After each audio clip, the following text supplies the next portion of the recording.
En tout cas, c'est un match contre une équipe qui pour le moment fait des meilleurs résultats, avec une équipe qui à domicile est toujours difficile à jouer.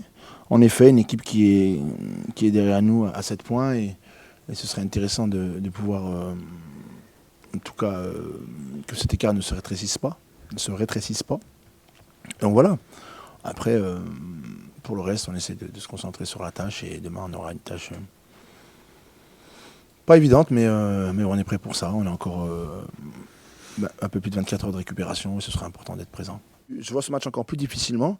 Il faudra qu'on soit encore meilleur pour plusieurs raisons. La première, c'est qu'ils jouent à domicile et que Genk, sur leur terrain, etc., est une équipe qui a toujours été très forte à domicile. La deuxième est que, comme vous l'avez dit en début d'interview, ils vont jouer les derniers matchs pour pouvoir atteindre les playoffs 1. Et voilà, et quand on joue pour un objectif qui est à portée, on sait que...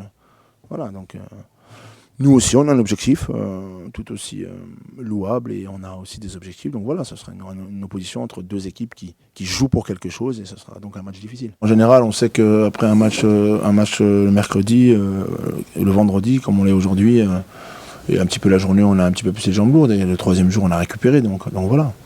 On est en deux matchs en 3 jours, donc c'est normal. C'est un petit peu on a un petit peu un rythme de croisière de Coupe d'Europe, mais c'est bien. Pour certains de nos joueurs, c'est quelque chose de nouveau et c'est bien. On a beaucoup de chance d'avoir un club qui essaye de garder ses meilleurs éléments, notamment cette année. Les années précédentes, je ne sais pas trop, mais voilà.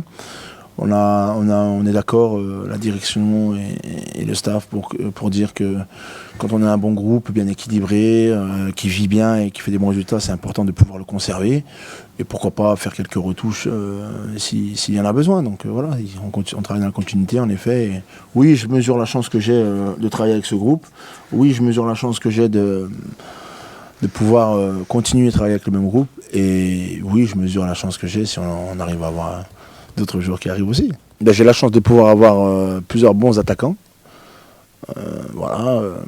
KV a fait de très belles choses avant.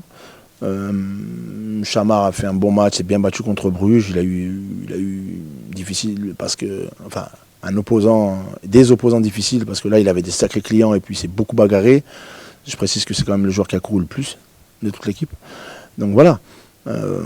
Après, je pense que on verra ça au match le match, mais justement le fait d'avoir un enchaînement de matchs et puis des matchs tous les 3 jours, ça permet justement quand il faut de faire souffler l'un ou l'autre. Et puis voilà, et puis après celui qui est le plus performant à un moment donné prendra la place naturellement.